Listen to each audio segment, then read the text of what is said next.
Hi, I'm Don Carson. I'm one of the art directors here at Mighty Coconut, and Hiya, I'm Henning. I'm the level designer.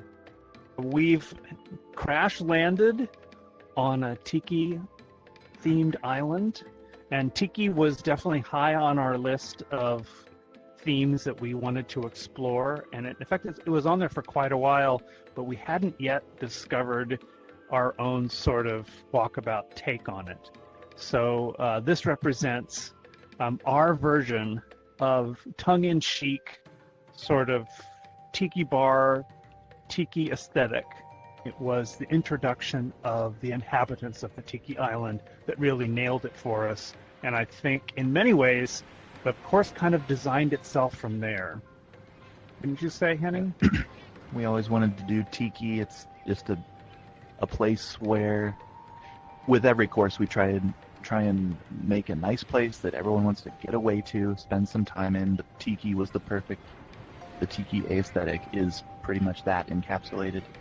And so we're always looking for it, but then we thought of, hey, coconuts are part of Tiki. So that nailed it down. We finally found the hook. The overwhelming reason to come here. For whole design, we usually get the environment laid out first, so we know the rough shape of what space we have to fill in with a hole.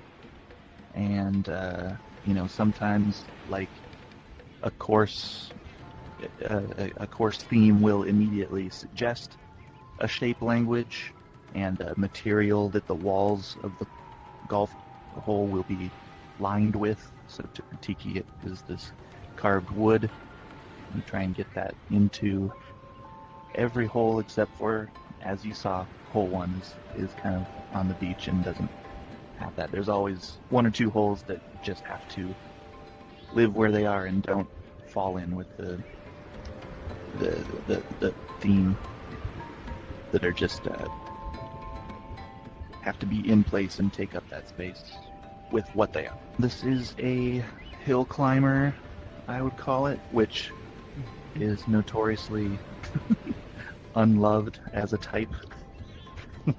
But I just love the undulating hills. I love these striations on green anytime I get to do that. It's a good time to ride the hills. We collaborate at first. We have brainstorming sessions on the course as we look around and see what could go here.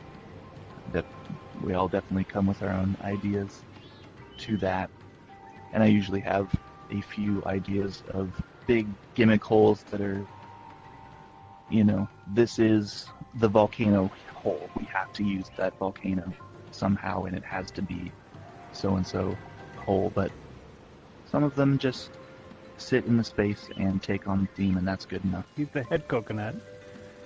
Here he is presiding over his council of elders on hole 4 and welcoming you to the island, to the core of the island. Yeah, we knew when we were doing Tiki, we had the question, how do we inhabit the island? How do we make it not just another tourist trap tropical island? And we came up with this idea of your plane crashing in the lagoon of an island that you quickly discover the inhabitants are anthropomorphic with coconuts. And the question was, what's their backstory? And so we just all of a sudden came up with this idea of Jerry. In lore, Jerry fell out of a coconut tree and fell into a hole, and in doing so created golf. And so it's an island inhabited with coconuts that worship the game of golf. And so that's the story, basically. It was the dumbest name. It was the dumbest. I think it was even Lucas who said, and his name is Jerry, and we said, of course it is, and that was it. And so one of the challenges we ran into, and you'll see as we continue, is that animating characters is tough and expensive. And we knew to pull this off, we were going to have to chock-a-block fill this island with animated coconuts.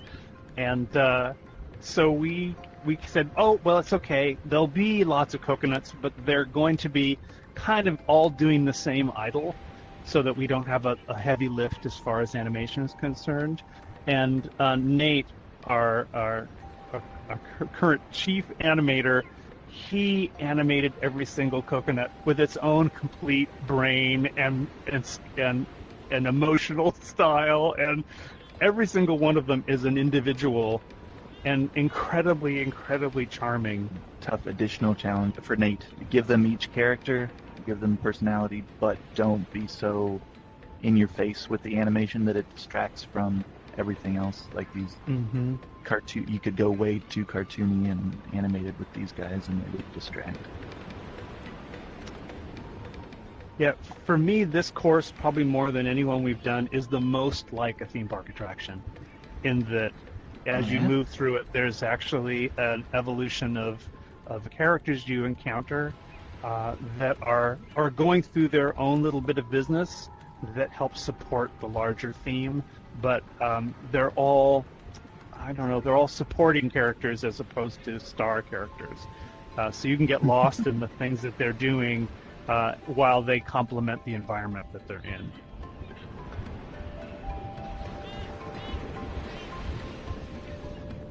The baby.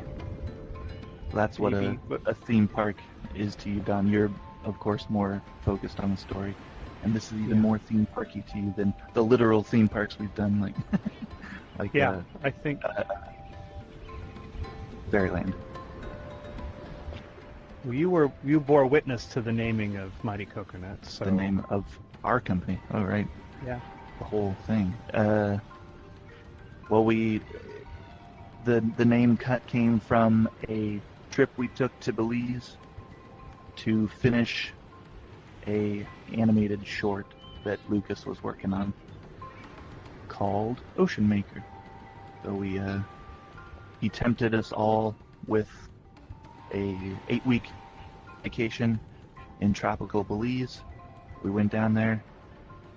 From storyboard to almost finished, we got this short knocked out while we were on a tropical island, Key Cocker. And kind of the culture of Mighty Coconut was born there, as well as the name. Mm-hmm. When Lucas came back, he started a company and called it Mighty Coconut after that experience. The year would have been November 2012. A quick story interjection. What's happening on the island is they're celebrating the story of Jerry, and this is a reenactment of Jerry's fall into the hole. Poor guy. Yeah, he's sort of a unwilling participant in this role playing. Yes, that's what's happened. They love it. They've sacrificed. They love it. They're all happy. Yeah, they're all incredibly happy. So honored.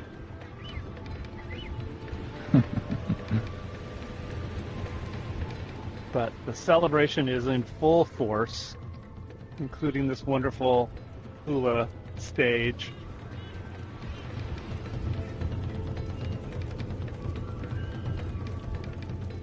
Now, initially, I was a proponent to this being a much darker story, where you didn't know what their motivation was. They were like, why am I here, and why are they being so friendly, and why are they sharpening knives? And we moved away from that, and I think for the better. Pretty much they're all just having a wonderful time, celebrating the lore of Jerry and the Mighty Coconut. The fall of Jerry. Welcomed by the chief, we went through the central village after getting acquainted with the legend of Jerry, and now we're heading up into the mountains where rituals take place, and first a nice little sauna and tiki bar. Yeah, the sacred hot tubs of Tiki and Coco.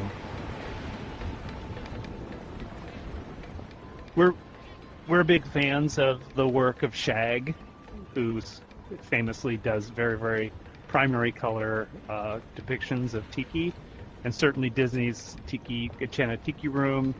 And we really wanted to set this apart from our previous tropical explorations.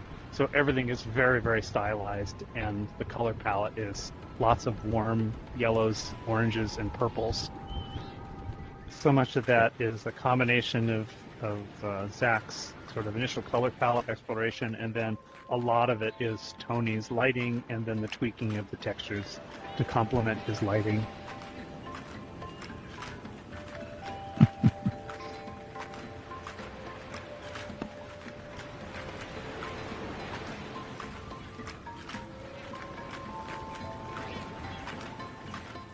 Yes, of course. They've got to be using the Coco can. They invented it, for that matter.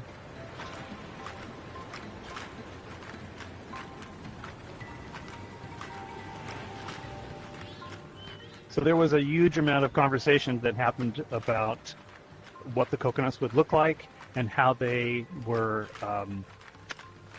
complementary to our coconut that appears as the loading screen logo, as well as the company logo. There was even a lot of discussions as to whether or not coconuts have legs or not. They do not, is the answer. Like the loading screen Cocos. They do like the loading screen. They're all. That's right. They're just basically tropical golf balls. It's their primary mode, yeah, like a golf ball. Yeah.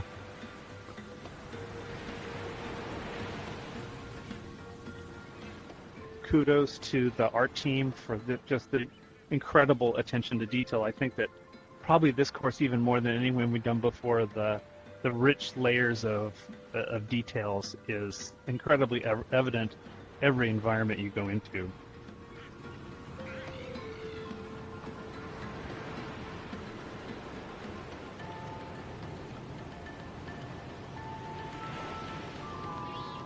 This whole 14, which I envisioned as a fire walk ceremony, so you're crossing the lava to prove yourself worthy.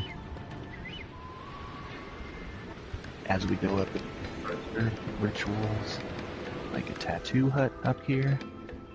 Yes, they're all getting tattooed. Very much like our golf balls. They have designs on them. For a moment, we wanted all the guys getting tattooed to have dimples like a golf ball. That would be part of the scarification ritual.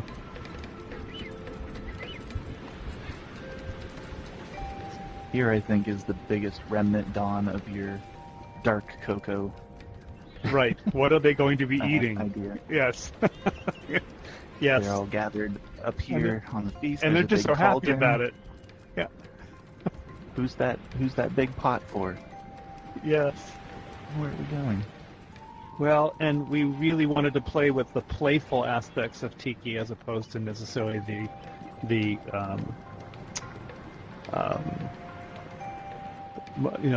more cultural version of it. This is without a doubt Trader Vic's or Trader Joe's an embodiment version of what we think of when we think of a tiki bar. Silly and cartoony. So finally we make our way to hole 18, where we discover the ultimate reason for our visit, which is that we are going to sacrifice our ball to the mighty coconut.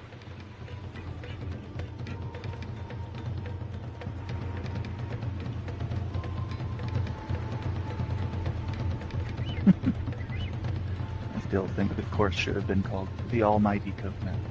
Yeah. Just to really nail that. The connection. Yeah.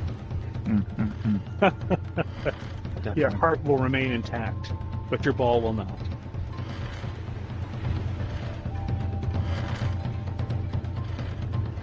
And so that's it. This is the latest course, Tiki or Coco. We're really proud of it and especially charmed by these wonderful anthropomorphic characters that have just added extra depth to our own internal story. Yeah. Finally, we get to tell the story of where Mighty Coconut came from and the origin of golf, all in one.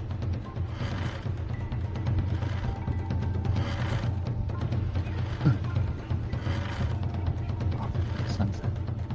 Off we go. Let's get a Mai Tai. See you at the bar. Yeah.